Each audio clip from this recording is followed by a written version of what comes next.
it kind of came to me. I was like, well, I enjoy sport so much. Why not pursue that? And I think since choosing the subject, you obviously come to learn that there's so much more to it than just sport. Like, it's a heck of a lot broader. There's obviously, physiology, anatomy, biomechanics, nutrition, physiotherapy, rehab.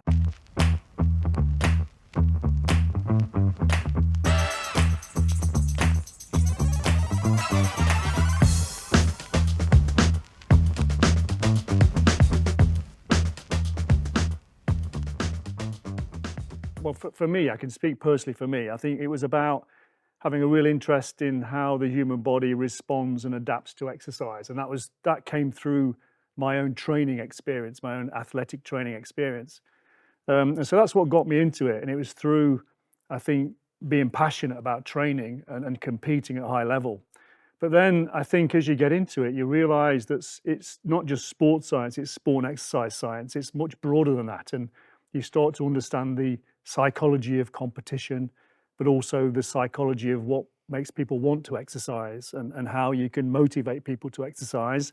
And also the techniques involved. There's methods for looking at movement patterns and understanding the forces associated with human movement, whether that be at elite level or understanding how a stroke patient should be walking up a staircase. So for me, it's such a broad discipline that has application at the elite end and the health end. And my motivation was very much at the elite end, but I became much more interested over time in the application to health-related applications.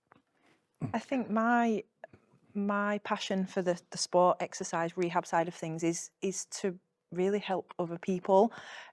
So applying the science and the knowledge and stuff to get people from point A to point B, whether like John said, that's getting them from an injury back to elite sport, or getting them from not being able to get up and down the stairs to being able to do that. So the activities of daily living as well is, I think, really important driver to the care for others from a health perspective.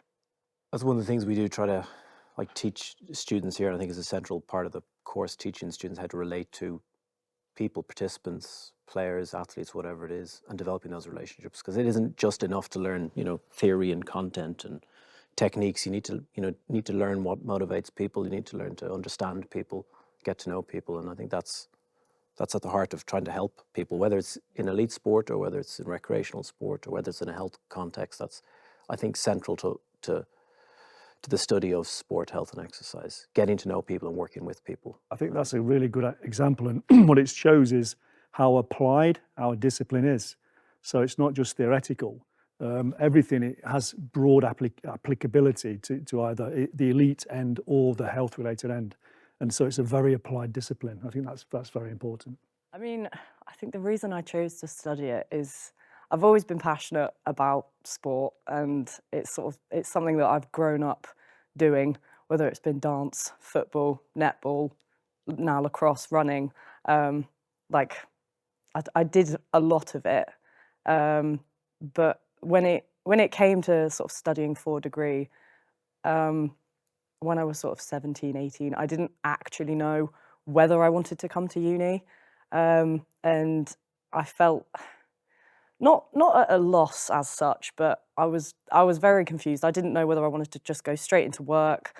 I didn't know really enough about what degrees would suit me, because I feel like whilst I was at school, I was very passionate about biology, but the thought of studying a biology degree was just a big no. And then it kind of came to me. I was like, well, I enjoy sport so much.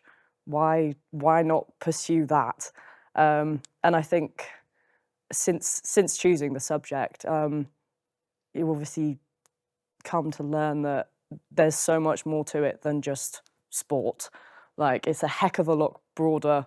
There's obviously, physiology, anatomy, biomechanics, nutrition, physiotherapy, rehab. Like, there's so much more to it than just sport, which I think is something that I didn't fully know when I decided to pick the subject.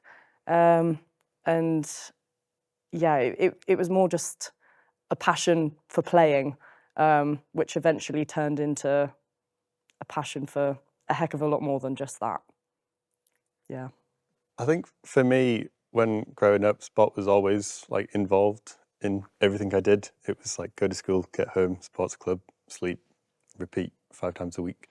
And I think for me, when you get to like that certain age at like 15, 16, 17, 18, where it's you get into like your late stage academies of like professional clubs and so, and like when I went to South Africa in their academy wise, you saw how developed some of the people were, and it was like, well, I may not make it as a player, but I'd love to still be in the industry. And then that's where it was like, oh, the best way to do it is to then be your backroom staff.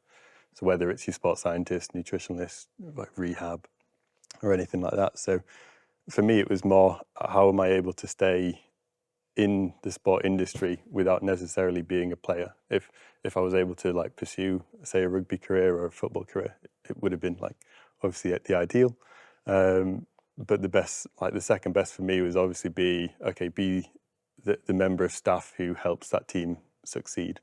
Since then, come in and do my undergrad, I've taken a slight change in sort of careers where I've gone into more of like a research perspective of everything. And then that's when this whole other element of not only, like John said, with the sport, but the exercise side of everything, where you then get into your clinical populations. And like at the moment, I've been researching with like respiratory patients and even potentially going into cancer stuff as well. So it's one of those where from looking at it just a sport and a background staff and a playing perspective to then opening up this exercise clinical route as well. I think from sort of my perspective and looking at it from like a sort of rehab sort of standpoint, it's about giving people the confidence to be able to either, whether that's a sports sort of situation, to be able to perform and get back to where they want to be, or if it's in like an elderly population or just the general population, and trying to get them back to everyday life sort of thing. So for me, it's kind of improving life and life aspects. That's quite rewarding for me, is helping people do what they want to do. If you can imagine like a frail sort of 60-year-old bladder cancer patient who hasn't exercised for 50 years, and you see them get on a bike, and as a scientist, you prescribe an exercise that is suitable for them, which they can cope with and which they benefit from. It is absolutely amazing. You know, that's the sort of feeling I've had from researching in the health domain. It's learning how to take not only like course specific skills, but transferable skills of like just general of simple communication, of how you can communicate to different individuals, different patients who one might be struggling with actually getting on the exercise bike, the other might be struggling getting off because maybe their ego's got a little bit too big and they're a bit too competitive. So like for me, I was doing throughout my research like repeated exercise tests throughout the same sort of study trial visit. So some patients you had to kind of like calm them down a little bit, and because some of them were going a little bit too far with exercise testing, whereas others were a little bit more within themselves and they didn't really want to continue. So learning that like transferable skill of communication and trying to help them benefit was one of those that you may not necessarily think of, but it sort of applies to a sporting sense as well, where you in say like a rugby team, for me, a prop forward's going to have a different attitude to a winger when it comes to conditioning. How do you deal with it? And it's that sort of man management of people as well that comes into it, which is quite a valuable skill, whether it's sport or clinical too. I guess working with, sorry, go on. just going to say, and like working with different age groups as well. Oh yeah, kids Is to different. 70, 80-year-olds, there's a big difference. Yeah, so in the coaching domain, you know, our students engage with kids and coach them, and they must get a lot of fulfillment in seeing the improvement and the joy and everything else that brings to the kids, I guess. It's like say you're trying to adapt something, like introduce exercise to them. If you're introducing it to, it's like the old old dogs, new tricks kind of thing. We're trying to introduce exercise and different ways of doing it to someone who's later on in life and they're kind of set in the ways is completely different to trying to get like a 5-6-year-old to go running because they won't consider it as running. And it's that whole... That's really interesting. And if you asked a young child jump, they'd say how high. If you asked an elite sports person to jump, they'd say why. And I think how you approach those types of situations is really important. Communication, and I think we furnish our students really well to deal with different people through the experiences that are available from the school. I think that's really important. So those softer skills in communication, as well as the hard science, applying the science in real life situations helps you develop those softer skills, doesn't it? Those communication skills and knowing how to communicate with different populations. That experience of having to deal with some kids to then deal with professional athletes. They're all different demographics. Even in the same demographic, you've still got all individualities and complicates it a little bit.